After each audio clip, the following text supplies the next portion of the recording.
You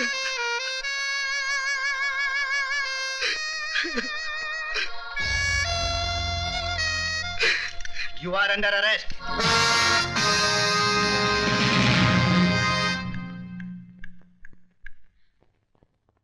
ये क्या हो गया विजय?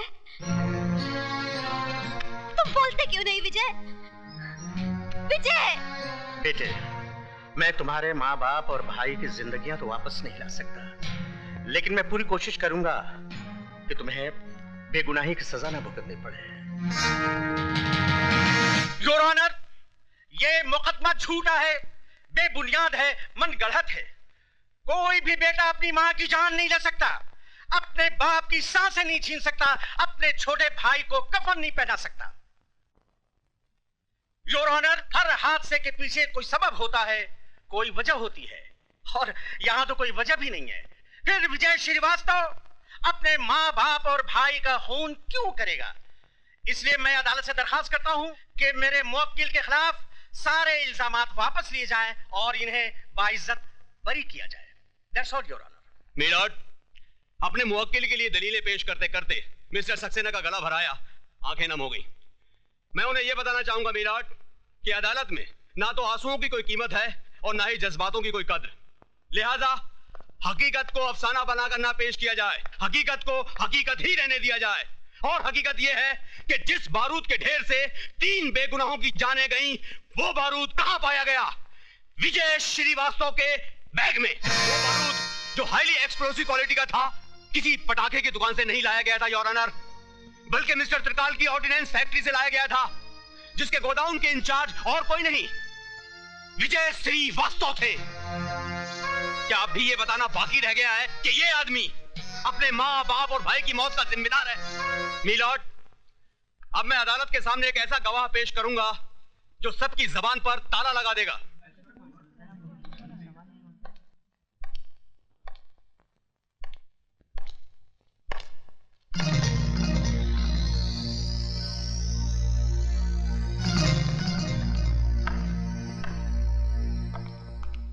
मिस्टर त्रिकाल, आपकी फैक्ट्री से बना बारूद या बारूद से बना बॉम्ब बाहर कहां जाता है?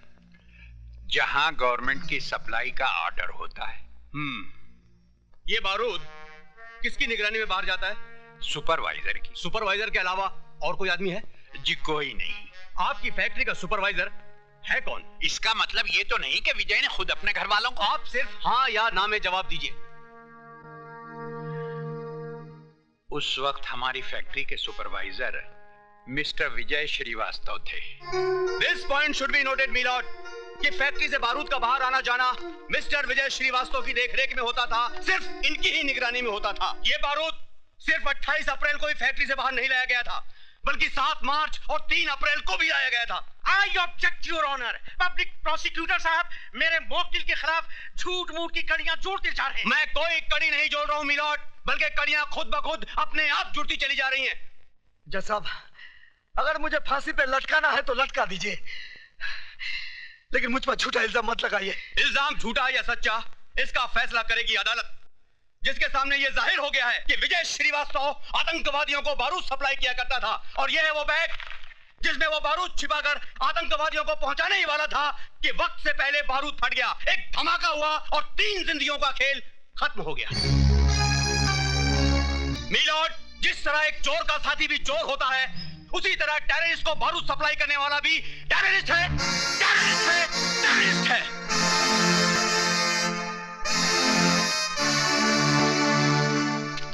मुलजिम विजय श्रीवास्तव, वल्द मोहनलाल श्रीवास्तव, ये अदालत तुम्हें आतंकवादियों को बारूद सप्लाई करने के जुर्म में मुजरिम करार देते हुए 5 साल सख्त कैद की सजा सुनाती है। गलत, गलत सजा सुना बेटे जज साहब। इस चलती फिरती लाश में उम्मीद की सांसें फूंक दी आपने।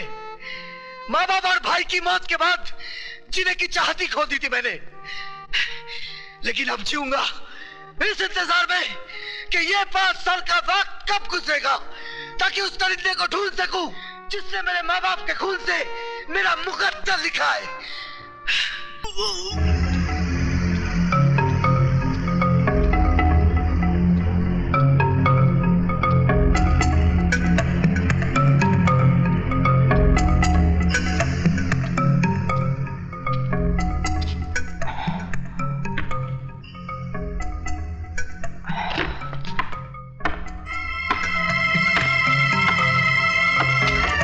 जिस काम को हम और तुम मिलकर कर रहे हैं उसके लिए इससे महफूज जगह और कोई नहीं हो सकती थी, क्योंकि यहां ना तो कोई आंख हमें देख सकती है और ना ही कोई कान हमारी बातें सुन सकता है।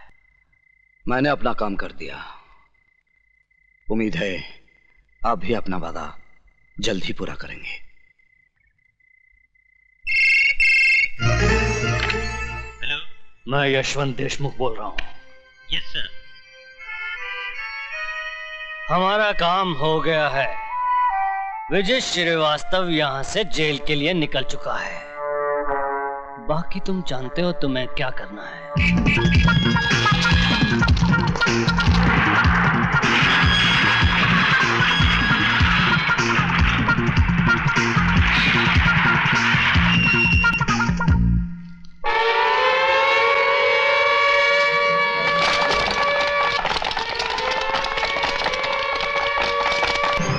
ये क्या कर रहे हैं आप? मैं तो जला साहब की मर्जी से बाहर गया था। अगर आपको यकीन नहीं आता तो जला साहब से पूछ लीजिए, वो आ रहे हैं जला साहब।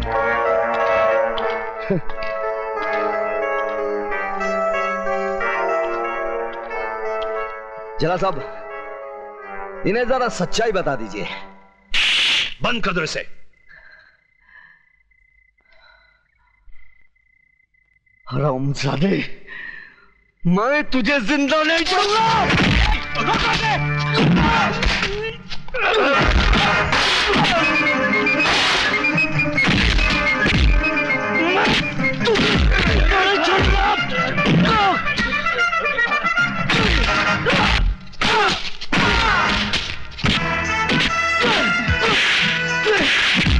बता ये खेल तू मेरे साथ क्यों खेला?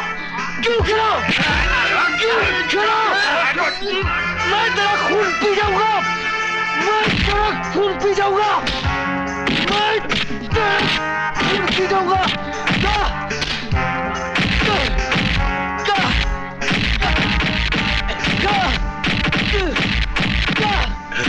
You bastard!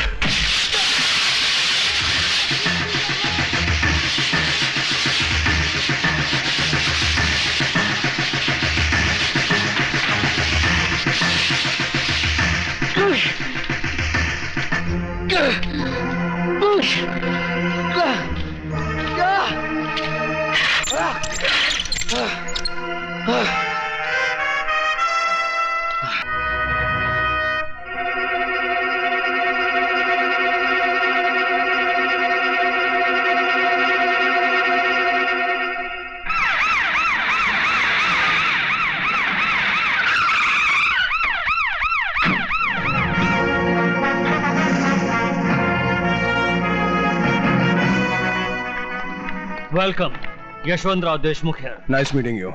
Please. Thank you.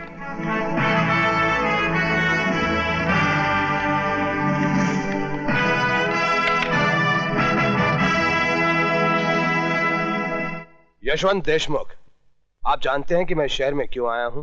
क्योंकि सरकार ने आपका ट्रांसफर इस शहर में कर दिया, इसलिए। आईजी प्रताप सिंह का ट्रांसफर कोई और नहीं, वो खुद करता है। और मैं शहर में इसलिए आया हूं ताकि उस माई के लाल का पता लगा सकूं जिसने आईजी प्रताप सिंह के घर में डाका डालने की हिम्मत की है। आपके घर में डाका? यह है मेरी बेटी शर्मिला। हेलो। जिसके मंगेतर को 2 दिन पहले किडनैप कर लिया गया। क्या आप सब लोग सो रहे थे? अगर 48 घंटे के अंदर आप सब लोगों ने दीपक को ढूंढ नहीं निकाला तो ना आप लोगों के जिस्म पे यह वर्दी रहेगी और ना ही शहर के अंदर कोई गुंडा। यह है दीपक की तस्वीर। दीपक हीरालाल का बेटा जरूर है, लेकिन वो आईजी प्रताप सिंह का होने वाला दामाद भी है। आईजी ने उसे ढूंढने के लिए एक भी कदम उठाया तो सीधा हम लोगों तक पहुंच जाएगा। देशमुख, दुश्मन को अक्लमंद समझना समझदारी की बात है, लेकिन उससे बड़ी बेवकूफी की बात है खुद को बेवकूफ समझना। दीपक को किडनैप तो हम किसी मामूली कुत्ते से भी करवा सकते थे, लेकिन विजय श्रीवास्तव का इस्तेमाल क्यों किया? ताकि अगर बात बिगड़ जाए तो विजय श्रीवास्तव पकड़ा जाए, हम नहीं।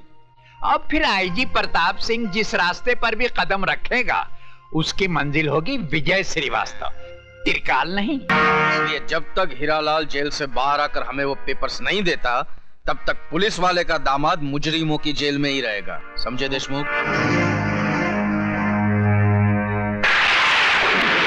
लेकिन आप त्रिकाल को कैसे जानते हैं? त्रिकाल हर बदनसीब आदमी का मुकद्दर है। मतलब? त्रिकाल जैसा इंसान जिसका दोस्त हो उसे दुश्मनों की क्या जरूरत है। मैं भी उन बदनसीबों में से हूं जिससे दुश्मनों ने नहीं दोस्तों ने मारा है। कितना भरोसा था मुझे त्रिकाल पर। खैर जाने दो।